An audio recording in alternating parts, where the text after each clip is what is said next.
बोलो जयकारा बोल मेरे श्री गुरु महाराज की जय। श्री अमर ज्योति दर्शन। श्री आनंद सर भी अपने भाग्य पर इठलाता हुआ महापुरुषों के चरणों में शीश झुकाता सदा सदा के लिए स्वयं को पावन बनाने रखने की विनय सुनाता।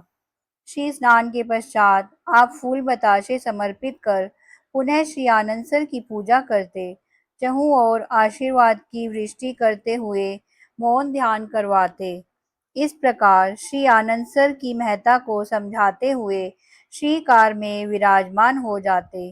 श्री आनंद सर के फर्श एवं दीवारों को रगड़ रगड़ कर साफ करने के लिए प्रत्येक पर्व से 10-15 दिन पूर्व एक दो दिन विशेष सेवा के लिए श्री आज्ञा व मौज प्रकट की जाती है।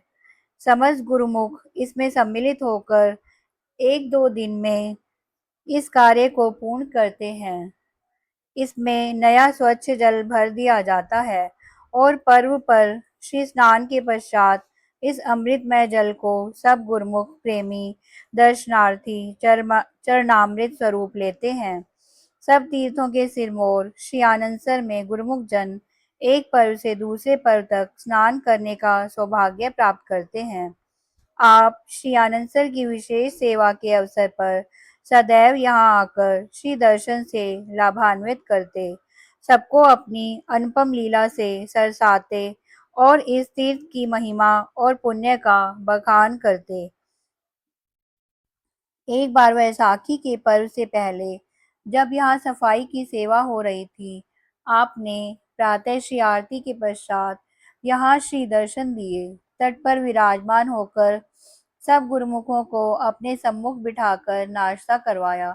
महापुरुष किस समय किस गुप्त रहस्य का उद्घाटन करते हैं और कौन सी रचना रचाकर उस सेवा की दिव्यता को दर्शाते हैं, जीव कल्याण का साधन जुटाते हैं, समय पाकर ही इसका ज्ञान होता है।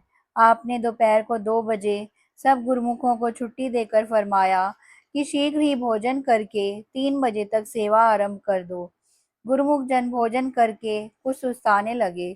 उधर ठीक 3 बजे मधुर एवं उच्च स्वर में श्रीकार हॉर्न करती हुई भक्तों की ओर से श्री आनंदसर के तट पर पहुंच गई।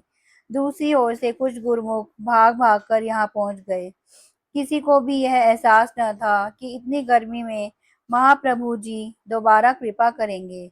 आपने उन 20-25 गुरुमुखों को बिठाकर पावन वचनामृत की वृष्टि की कि श्री आनंदपुर की प्रत्येक सेवा से ही मन की शुद्धि होती है, लेकिन श्री आनंदसर की सेवा महान एवं विशेष महत्व रखती है। इसके फर्श को जितना रगड़ रगड़ कर साफ करोगे उतना ही मन भी शुद्ध और पवित्र बनेगा। ऐसा सुअवसर सौभाग्य से मिलता है। जो इस सेवा को श्रद्धा और प्रेम से करता है, उसे अपने घट में मालिक का दीदार हो जाता है। उपस्थित गुरुमुखों ने श्री वचन श्रवण कर भाग्यों की सराहना करते हुए अपने धन्य भाग बनाए। इस विशेष सेवा में सर्वदा भाग लेने के लिए सदा उत्साहित रहने लगे। दूसरे दिन जब सेवा के लिए श्री आज्ञा फरमाई गई तो यही वचन सबको सुनाए गए। संतों की वाणियां इसे सत्य को दोहराती हैं। जैसा अविगत राम है तैसी भक्ति अलेख, इन दूनियों की मित नहीं सहस मुखा कहे शेष। अर्थात अपरंपार प्रभु की महिमा अवर्णनीय है। उस भक्ति का स्वरूप भी बुद्धि की सीमा से परे है। शेष भी सहस्त्र मुखों से यही महिमा गायन करते हैं कि इन दोनों को किसी सीमा में नहीं बांधा जा सकता। अर्थात महापुरुष इस भक्ति का रहस्य सरल सुगम भाषा में समझाकर आत्म जागृति उत्पन्न करते हैं। उनके उपदेशों पर आचरण कर मानव जन्म सार्थक हो जाता है। आप श्री आनंदसर की गौरव गरिमा बढ़ाने और परम पूजनीय बनाने के लिए नवीनता के रंग में भरकर इसकी शोभा को अद्वितीय बनाने लगे। इसके किनारे पर स्टेनलेस स्टील के सुंदर जंगले बनवाए। दोनों तरफ की ओर सीढ़ियां तथा तट पर चारों ओर संगमरमर लगवाया। इसके चहुं ओर दीवारों पर पलस्तर करवाया। दीवार के बाहर की ओर विभिन्न रंगों से सुसज्जित सुंदर फूल व बेलें चित्रांकित करवाई। इसके सौंदर्य में एक अद्भुत आकर्षण एवं निखार समा गया। चारों ओर बाहर पक्की सड़कें बनवाई। तट के साथ साथ सड़कों के एक ओर हरे भरे सुंदर पेड़ और दूसरी ओर सुगंधित उद्यान बनवाए। इन उद्यानों की छटा परिमित है। कहीं पर गुलाब, कहीं मोतिया, चमेली, नरगिस, गेंदा तथा अन्य विभिन्न प्रकार के पुष्प अनूठी शान के साथ उद्यानों में झूम रहे हैं। जहाँ पर दृष्टि डालो, उद्यान ही उद्यान दिखाई देते हैं। श्री आनंदपुर के आवास स्थान से लगभग 2-3 फुलांग पश्चिम की ओर यह स्थान स्थित है। इसकी दोनों ओर की लंबाई उत्तर से दक्षिण तक 875 फुट तथा पूर्व से पश्चिम तक 850 फुट है। चौड़ाई 100 फुट है।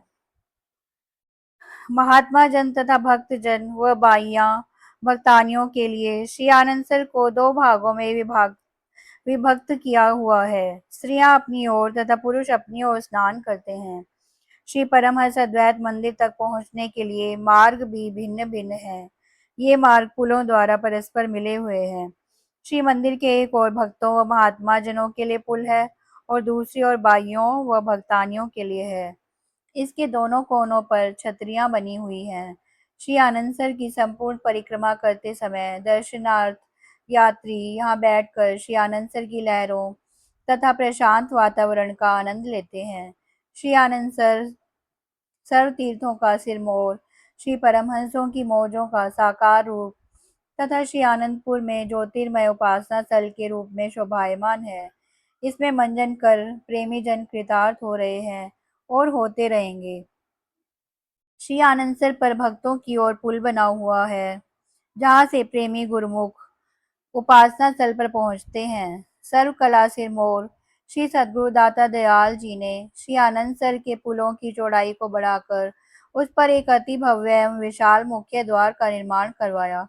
इसकी चौड़ाई 35 फुट तथा ऊंचाई 65 फुट है। इस मुख्य द्वार पर परम पावन पूजन स्थल महातीर्थ श्री आनंदसर लिखा हुआ है। श्री आनंदसर के मध्य में निर्मित होकर कलाकृति का यह अनुपम नमूना विशेष रूप से महातीर्थ की शोभा का श्रेय लिए हुए है। ज्योतिर्मय उपासना स्थल तक पहुंचने के लिए यही प्रवेश द्वार है। आपने इस मुख्य द्वार के शीर्ष पर श्री मोज से यह दोहा लिखवाया। श्री आरती पूजा सत्संग सेवा सुमिरन और ध्यान श्रद्धा सहित सेवन करे निश्चय हो कल्याण। बोलो जयकारा बोल मेरे श्री गुरु महाराज की जय। बोलो साचे दरबार की जय।